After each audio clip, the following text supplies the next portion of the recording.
অকণমান আছো বাবুদা অকমান ময়ো খাম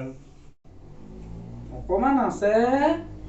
আগৰ দিনতচোন এটা তিলকে 7টা ককাই ভাই ভাগ কৰি খাইছিলে তুমি শিখৰ অকণ দিবলৈ মোক টান পাইছানে অঁ ৰ এক ছেকেণ্ড ৰ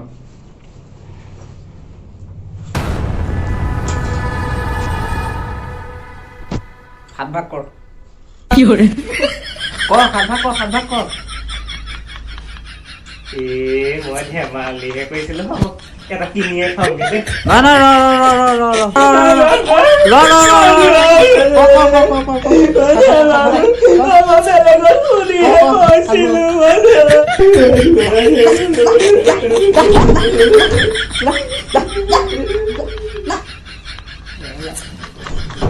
এটা টিভি খাম ভাগ কৰি খাবলে